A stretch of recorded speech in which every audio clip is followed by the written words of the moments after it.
ümumiyyətlə Chelsea nəyi ilə, harası ilə fikirləşir, mənə maraqlı sualdır. Yəni ən azından Solskjaeri 6 aylıq gətirmək daha məntiqlidir, nəinki 2032-ci ilə qədər Liam Rosenyora kontrakt vermək. Çünki dünyada yalnız Jurgen Klopp və Pep Guardiola bu qədər uzun müddət işləyir. Əlbəttə ki, hər iki məşqçi nəticələrinə görə deyil, baxmayaraq ki, həmin nəticələr qeyri-sabit idi. Klub rəhbərliyi ilə olan komandanın daxilindəki hakimiyyət uğrunda olan mübarizənin qurbanı oldu. Mareskanın halında bu əslində gözlənilirdi, çünki yayda Maresca agentini dəyişərək Cristiano Ronaldo'nun agenti olan məşhur Portuqaliyalı Mendeslə işlədikdən bir həftə sonra onun həm Juventusdan, həm də ki Manchester City-dən təklif aldığını bildirmişdi. Çox güman ki, bunlar hər ikisi blef idi, çünki başqa etibarlı mənbələr bunu göstərmədi. Bir tərəfdən Marescanı başa düşmək olar, çünki Maresca komandaya həm Konfrans Liqasının kubokunu, həm də ki klublararası dünya çempionatını, üstəlik də Çempionlar Liqasında çıxış etməyə imkan verən top 4-lüyü, halbuki İngiltərədə 5-ci komanda çıxmışdı, amma yenə də top 4-lüyü təmin etmişdi. Amma görünən odur ki, Maresca öz avtoritetini həddindən artıq çox şişirtdi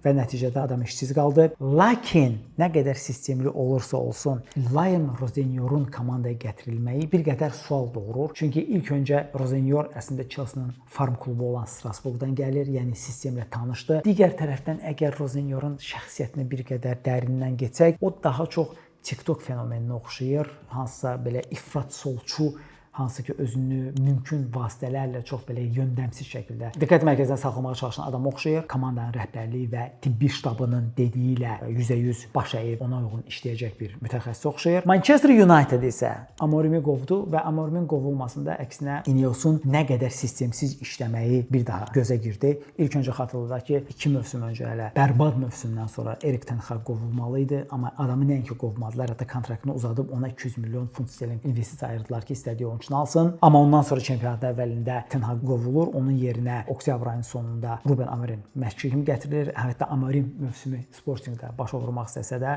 Amorimə indi ya heç vaxt dilemması ilə seçim qoyulur və Amorim komandaya gəlir. Bir tərəfdən bu yenə də Ineosun sistemsizliyi olsa da bu nadir situasiyadır ki, hardakı sistemsizlik Manchester United-da kömək elədi. Çünki sözün həqiqi mənasında baxın, bu qələbə seriyasına görə, qələbə faizinə görə Amorim Manchester United tarixinin ən bərbad məşqçisidir.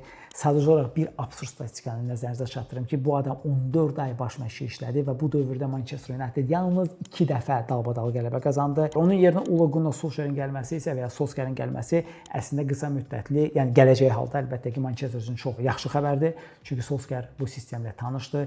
Solskjaer çox güman ki, o hər kəsi bezdirmiş, hər kəsi zəhləsini tökmüş üçlü müdafiədən imtina edərək klassik 4-2-3-1 və ya 4-3-3 taktikasına qayıdacaq. Siz necə fikirləşirsiniz? Bu təyinatlardan və ya bu qovulmalardan hansı biri uğurlu gelişdi və hansı biri özünü daha uğurlu sübut edəcək?